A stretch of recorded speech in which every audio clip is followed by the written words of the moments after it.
I was bleeding, but I kept hearing the baby's arm isn't moving. And I kept telling my mom. Hello everyone, as you can see, I have finally given birth. I'm still recovering, and so I'm here to talk to you about my birth story. And I'm not gonna lie, this time around I struggle quite a bit. But I do not want this story to be the reason why someone would be scared of having children. I do not want this story to be the reason why you're skeptical about having kids, because if I had to do it again, I will do it. Just for the satisfaction of seeing this precious little child here. So the highlight with this delivery, like I said, struggled quite a bit. My child came out with one arm not functioning right.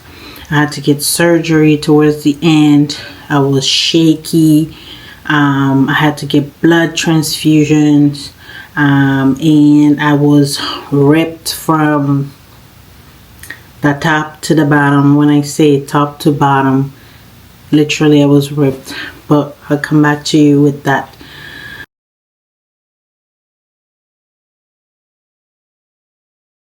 Okay, I'm back. So this all started 30 to 45 minutes after I filmed my hospital bag video. You're able to see it in my channel. So once I finished packing this, as I had said in that video, when I went in the morning to my doctor's appointment, they mentioned that I was contracting every 8 minutes. They also said that, that could mean days of me having kids, just like it could mean minutes of me having kids or hours of me having kids. So I decided to come home and get my bag packing, because I had not prepared at all for this child, because we were set to move to another house. So for me to prepare a house when I know that I'm leaving that house, I really didn't want to do so, and I didn't have the energy to do so. So I didn't prepare at all. Anyways, I decided, let's go home, let's pack. As soon as I finished packing this bag, I called my husband. I was like, I need food. I'm hungry. Please get me food. And by the time he came back with that food, I was not able to eat, because I started my contractions. My contractions started getting very hard, like very painful in that video. But I am a person that does not like pain. So I just assumed, okay, maybe it's just, me exaggerating, because with my first child, it was an induced child. And so I had epidural. So I didn't really feel the pain until, it came time to push. Anyways, I was just like, it's one of those, like, I'm scared of pain, so I'm not going to be exaggerating and calling everyone. And so when he got there, I was really in pain. So I called my mom. My mom was like, don't play with this. Call your doctor. You may just need to go. And I was like, But they had a yellow card that they gave me. And I just decided, you know what? Let me call them. So when I called, I was for some reason always going to the bathroom for number 2. Every 2 minutes, I'm going for number 2. Not knowing the baby was actually pushing to come out. Anyways, so I just assumed, it's just part of it. So I just really didn't think much of it. I just called the doctor, and obviously, like I said, I was going number 2 every 2 minutes. So I missed the first call. So I recalled, but the contraction were getting really hard. And by the time they recalled me back, she had explained everything that was going on. I was like, I'm going number 2 quite a bit. I'm contracting, it's hurting. She was like, okay, well, sounds like you may need to be coming in. Just stay at home a little bit. And just as she said that, I had another contraction. At this point, they were like 5 minutes apart. And she was like, scratch that. Just come in. We'll just examine. If you need to go back, you go back. Guess what? I go to the hospital. I am 7 centimeters dilated. At that point, I was really feeling the pain and really, really feeling the pain. At this point, I was just convinced that it's not me being fearful of pain. This is actually happening. So when they checked, I was 7 centimeters dilated. I was just like, this pain, I need epidural. They were like, oh, we have to take some blood testing. We have to do some testing. Seeing, I think they're like toxicology testing as well, just to see that, I'm able to get the epidural. But they're saying that, you may not have time for the epidural. I was like, no, I need it. I need it. I need it. Thankfully, the lady that does that came in on time. But honestly, that epidural helped me for maybe an hour and 30 minutes, an hour and 45 minutes, because after, if you've had epidural, I feel like myself, once I hit like 9 centimeters, 10 centimeters, I stop feeling the epidural. Now it's down here. The contractions were here, but now it's down there. Okay. And if you've seen my previous stories too, I've talked about how I had gestational diabetes. Therefore, my baby was quite big. They had said that he was 9 pounds. 9 pounds 5 ounces, and they're saying that if it's 11 pounds they wouldn't let me have it naturally, but because it's 9 pounds there are risks of baby coming out, there were risks, but they were able to let me try the natural birth. And I was like, obviously, I wanted natural birth because, with C-sections, afterwards, you just, have your scar, you're hurt, you're this and that. Whereas if you have it vaginally, yes, it's going to be painful, but I feel like you recover faster. So I was like, okay, let's just do the natural. Anyways, when my contractions started, I called them and I was like, I'm ready to push this baby out. But beforehand, they told me that, there are complications with babies being this big where they can come out and get stuck and have problems with breathing and have, the oxygens can be, deprived. They can be deprived of oxygens, which can lead to brain damage. Like, they really scared me, but I was just like, you know what? I can do this. Horrible, horrible mistake. Because when I told them that I was ready to push, I pushed my hardest. When I say I pushed my hardest, my first child was 7 pounds and I had tearing. Literally I teared. This baby was 9 pounds, 5 ounces. So I pushed my hardest to the point where I could no longer push. And at that point, I looked at my doctor and I said, help me, because I feel like if you don't help me, this baby is going to die right here. This lady looked at me and said, she took the scissors and cut me a little bit. By that time, about 10 doctors have rushed into that room because they needed 3 doctors at first because of how risky it was. But by then, nurses, doctors, about 10 of them, my mom counted, were in that room, rushed into that room because of how scared they were at that point. The head was out and I could no longer push. The lady the first doctor cut it a little bit. Still couldn't come out. The second doctor came in, literally ripped me until, down there. I cannot say it on YouTube because I don't know the rule. Down there, she ripped me, literally cut me. And they pushed my husband. They actually moved my husband. They pushed my mom. One of them got on top of me. I don't know how she sat down, but I know that someone came on top of me and wiggled this baby out, wiggled the baby out of me. And with that, the arm kind of got, I wouldn't say, so like the nerves were stretched. And so the baby would not move one arm. He came out, he wasn't crying. And so they took him right away. You know how they always ask me for consent before, beforehand. They told me, do you want skin to skin once you have the baby, this and that. They put the baby on top of me. I thought they were about to give me skin. No, they took that baby. They took him to that little room. If you've had a baby, so there's a little room for baby where there's light. There's just stuff for them to kind of work on the baby. They took that baby. They literally ripped him out of my arm and rushed him to that little corner, and they were looking at that baby. Sorry. They were looking at that baby, and I was bleeding at that point.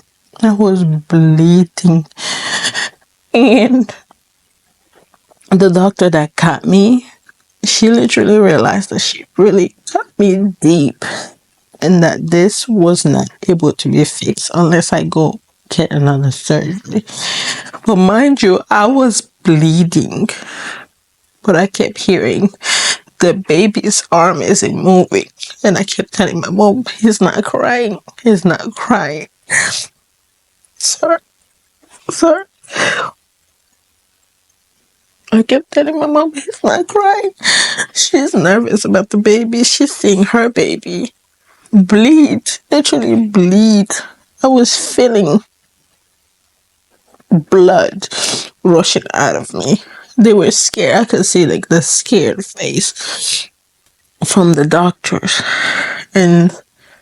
But all I could think about was my baby not crying. My baby, my baby's arm is not moving. And so at that point, my husband was with the baby. My mom came with me, and she was scared to death. I could see it in her face.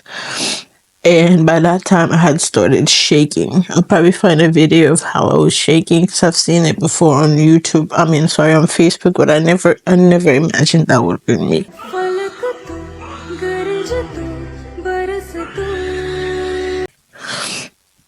So I was shaking. She was scared. She was like, why is she shaking? They were like, it's adrenaline. So I was shaky, and I shaked all the way. So they asked me, they were like, we have to take her to the block to actually stitch her up. So all the way to when they had taken me there for surgery, I wasn't sleeping. They had numbed me. I was shaking after surgery. When they brought me back to the room, I was still shaking. I went to sleep shaking. My neck was hurting from them pushing me this way so that I could push harder. And as soon as I woke up from there, I asked about my baby. I said, how's my baby? So they kept telling me his arm is not moving. And I was just nervous, but at least he's crying now. He's actually okay. So I was like, at that point, well, it's an arm anyways. So I told them right away, I need to go see my baby. They were like, are you good? Can you go to the bathroom first? Went to the bathroom, used the bathroom, and as soon as I used the bathroom, I walked myself there. I did not wait for no chair. I did not wait for anything. I just went straight there. I went and saw that my baby was laying there. Obviously, they had oxygen on his nose, because apparently he had eaten or swallowed the meconium, which can be dangerous for babies as well. So he has swallowed the meconium, and so they had a tube for feeding, and they had a tube, I think, to pull the bubbles out of his stomach or so. Can't remember if it's the bubbles or if it's the meconium. And they had oxygen over his over his nose and everything like that. And so all of that sight scared the crap out of me. But the doctor rushed to me and said, no, he's fine. This is this. He explained why they have this, because right now they have to monitor his breathing. to make sure that he can function. And then eventually they wean him off of the oxygen to see if he can breathe on his own.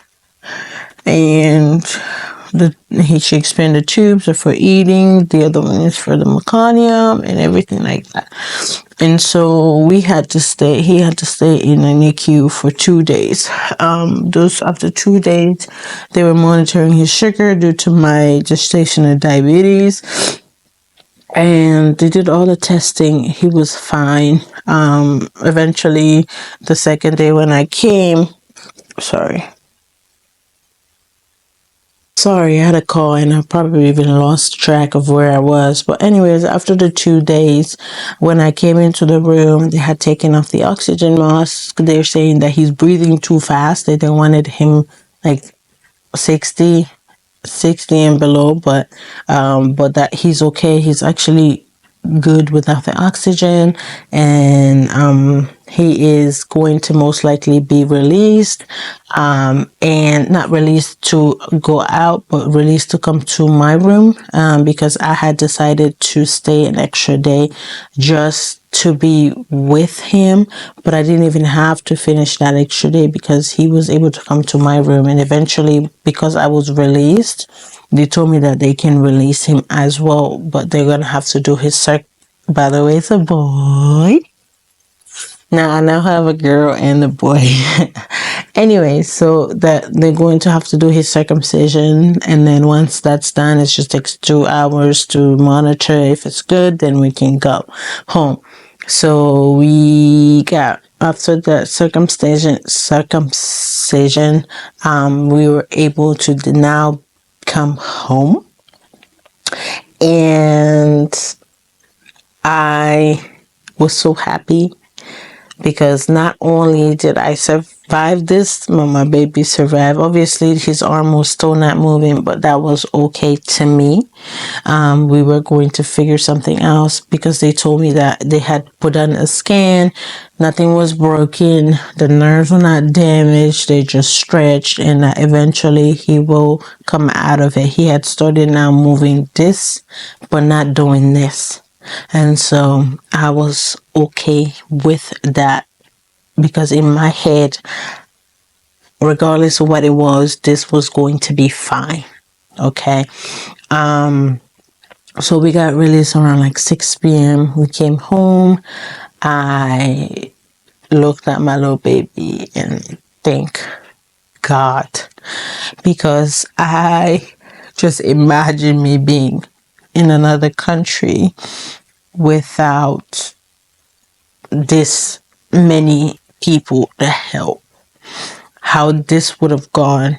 I imagine myself, losing it, losing my life or losing this baby. And so I was like, maybe I should have opted for surgery. I shouldn't have been stubborn. And so I was just blaming myself. But then I also said, hey, the doctors allowed you to do it, then maybe it would have been fine.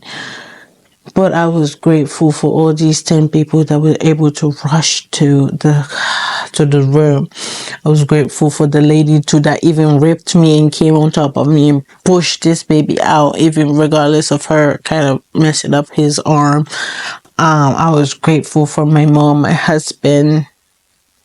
I was grateful for myself being okay, my baby being okay. I was just grateful for the support as well. Like, gratitude just flowed through me, and I looked at this baby and I said, thank you, God. I called for like the appointment, the initial pediatrician, the initial pediatric control. I called them. I got an appointment. They had given me a number for a specialist for his arm. I called that person too, that doctor too, and I was able to get an appointment Monday. And so Monday this week. We went, they checked, they did like, the motion movements. There was nothing broken, nothing. She said the same thing. It's going to be fine. He's going to recover from it. And today, honestly, he's moving, he's doing this. He's like moving it slowly. So this is going to be fine. But it goes to say that, God is great. Having babies are not easy, but they're definitely worth it. And if they tell you that your baby is 9 pounds, 5 ounces, or 9 pounds, period, if you can have the surgery, have it, because it's dangerous to just try to go natural. Because next time around, if I ever have kids, I said I'm okay with 2, but if you never know. If I ever had kids and they tell me that this baby is 8 pounds, I'm telling them we're having surgery. I am not discussing it with anybody. This doctor would have to give me a surgery. Yeah, I'm not risking it no more. This was a lesson learned. But this is good. My baby's home. He's sleeping currently. Everyone's happy. Daddy's happy. And I'm happy. Grandma, grandpa, everybody's happy. And yeah, that's basically my story, my delivery story. I will see you another time with a day in the life of me as a mom of 2. I'm grateful for what I have, and I'll see you next time. Bye, bye, bye, bye.